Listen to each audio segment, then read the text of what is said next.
Hey, mighty man of God, it's Dr. Joe here with Real Men Connect, where we help good men become great men in God's way by providing them real problems in the real world, helping them win at what matters most and even frustrates them the most as husbands, fathers, and spiritual leaders in their home. Hey, got a quick Real Men Ride-Along lesson for you today as I move my my centerpiece out the middle of the camera. When it comes to our wives, man, communicating with our wives, communicating with our girlfriends, or whoever that significant female is in your life. Guys, we have to learn when we get out. This conflict is inevitable. Conflict is inevitable. There's no possible way you could be in a relationship and there not be any conflict. Why is that? Because we're all sinners. When you got married, you hooked up with that woman who, guess what? You were a sinner and she's a sinner. We are both sinners. And long as we're both sinners, that means we are in need of a Savior. And we're needing guidance in how we are negotiate this thing called relationships. Think about it. When we get into a relationship, basically all a relationship or a marriage is two sinful people getting together who need to learn how to respond to each other in a holy way. Hey, that'll preach. I don't even know if I can say that again. When we get into a relationship or get into a marriage with any woman, basically what it is, all it is two sinful people connecting with each other, and we're learning each other and how to respond to each other in a holy way. That's the challenge. That's the challenge. Now, obviously, we have other videos talking about communicating with your wives and connecting with your wives emotionally, but I want to shoot a quick video for you to help you avoid 3 C's. 3 C's that you need to avoid, if at all possible, where you're in a conflict, or let's say, can we say, holy disagreement or a friendly fellowship disagreement with your wife or your girlfriend. Sorry about my hand. Again, we have a very curvy roads in Chattanooga. But there's 3 C's I want you to be aware of that you need to avoid at all costs, okay, whenever you're in a conflict. So think, when you hear conflict, man, we're in a conflict, think the letter C. See if it's this way or that way. Yeah, this way. Think the letter C's, and 3 C's that I need you to avoid at all costs, all right? Here's the first thing you want to avoid. Avoid casting. Now, when I say avoid casting blame on the other person. Even if she's guilty, you don't ignore what she's done or what she said, but before you cast blame, accept responsibility for your part. In other words, now you said, but Joe, if I didn't do anything, what am I have to accept responsibility for? Your emotions, your feelings, what you're feeling at that present moment. Even if she did something wrong, talk about, instead of casting blame on what she did, before you talk about what she did, talk about your feelings about what she did, okay? You know, when you forgot to pick me up at the airport, when you forgot to pick me up at the airport, man, I was feeling as if I wasn't that important to you. And I know I could be wrong, but I feel like I was not important. I wasn't a priority to you.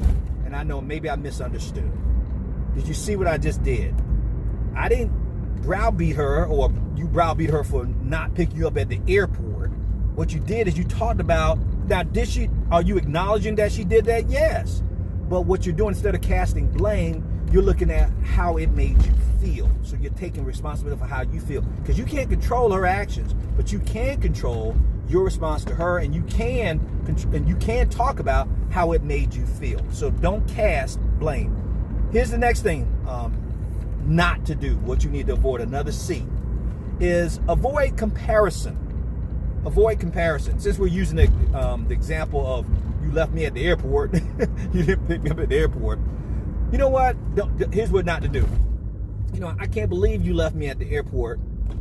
My ex-wife didn't even do that, and we couldn't even get along. Did you see what I just did? I'm comparing her to my ex-wife. No. Your ex-girlfriend, no. This female on your job, no. Do not. Your mama, no. Do not compare them to your whoever. Don't compare them to anybody. In the Bible, one of the commandments is us not to covet. All really coveting is comparing your life to somebody else's life and wanting what they have. So we can do the same thing even in our marriage, but we need to avoid comparing. Do not compare your wife to anybody else or any other circumstance. You know, in their marriage, in that marriage, no. My pastor's marriage, no. Stop it. No comparison.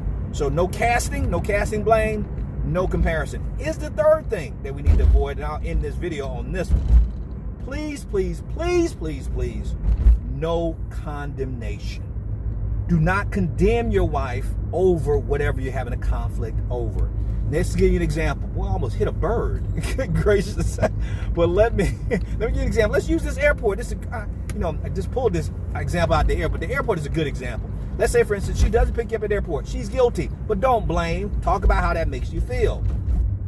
Don't compare about how your ex-wife, your girlfriend, your mama would never do that to you. Now, here's the condemning part. Do not condemn.